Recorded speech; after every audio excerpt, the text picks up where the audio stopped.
Assalamualaikum warahmatullahi wabarakatuh. Apa kabar saudaraku dimanapun kalian berada? Semoga selalu sehat dan selalu dalam perlindungan Allah Subhanahu wa Ta'ala.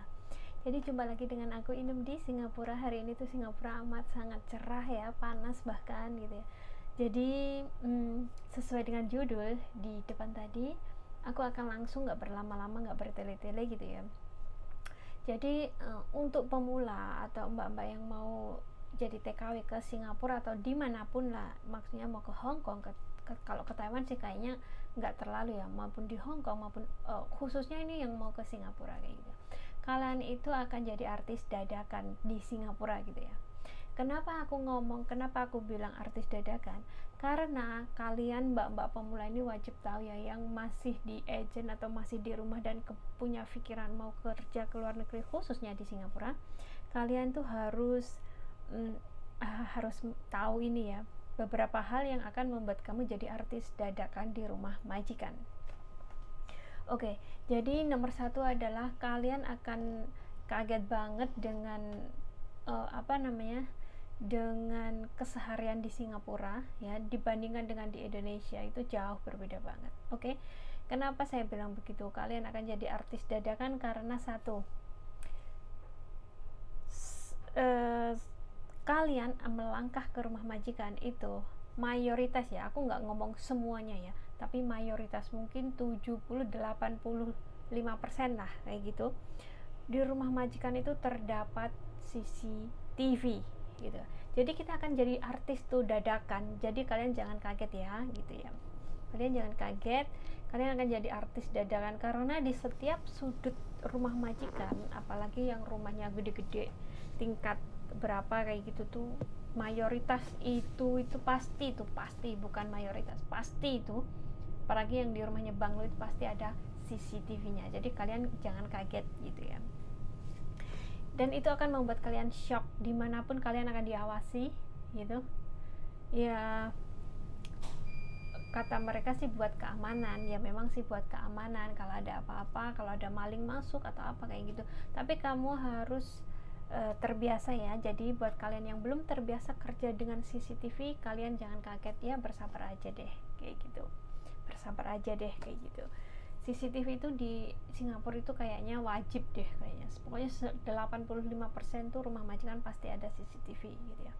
Nah, CCTV ini ada majikan yang terang-terangan menaruhnya kayak di pojok rumah, di pojok-pojok rumah kayak gitu. Ada yang kayak kepala kayak gitu, kayak kepala bisa muter-muter kayak gitu.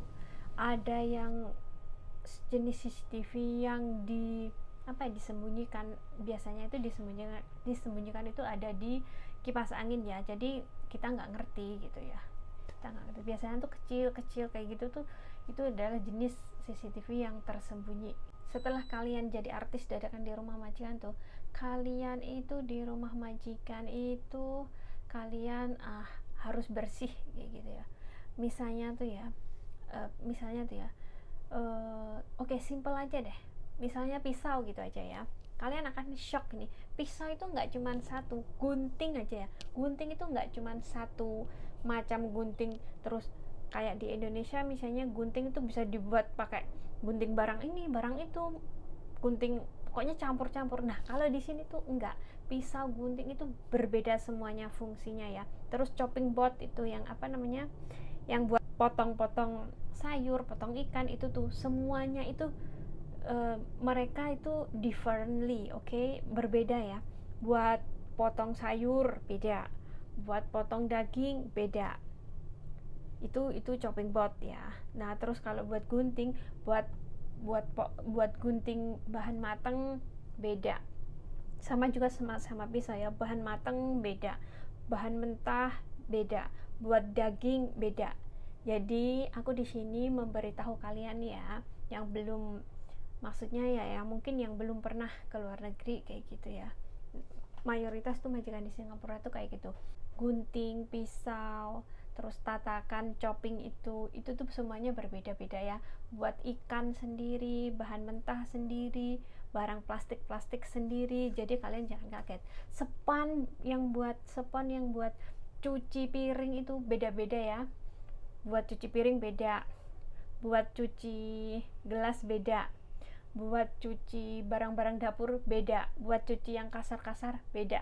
Jadi kalian harus bisa membedakan. Lap juga seperti itu ya, lap-lap, buat lap meja, buat lap nanti kursi, buat lap kotor, lap kering, meja makan, meja ruang tamu, lap-lap barang ini, lap-lap barang itu semuanya beda-beda ya. Jadi kalian harus mempersiapkan semua itu.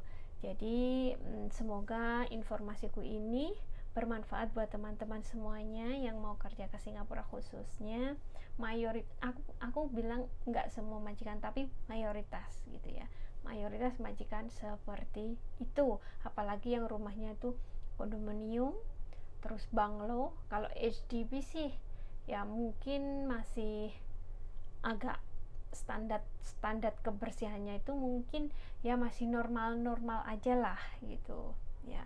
Tapi kalau yang rumahnya kondominium atau yang lebih parah lagi itu bungalow itu yang gede, kadang tingkat 2 tingkat 3 kayak gitu, itu tuh kayaknya biasanya tuh straight banget itu tingkat kebersihannya, tingkat apapun itu straight banget. Apalagi CCTV pasti itu di mana-mana gitu ya. Jadi buat kalian jangan kaget, di Singapura itu adalah kayak gitu ya. Jadi mungkin kalau yang masih awal-awal kamu pasti shock, mau ngapa-ngapain juga rikuh, nggak enak, karena kita kan terbiasa di Indonesia jarang ya pakai CCTV. Mungkin ada sih, tapi yang di toko-toko aja, kalau di rumah kan masih jarang. Jadi kalian ya biasa aja kerja seperti biasa, jangan melakukan kesalahan, apalagi jangan pernah mencuri apapun itu ya. Saya tekankan di sini lagi, sekali lagi, jangan pernah mencuri, itu akan merugikan diri kamu sendiri, oke? Dan kuatkan mental, perbanyak bersabar dan berdoa. Oke, cukup sekian sharing dari aku, semoga bermanfaat untuk teman-teman semuanya. Dan wassalamualaikum warahmatullahi wabarakatuh.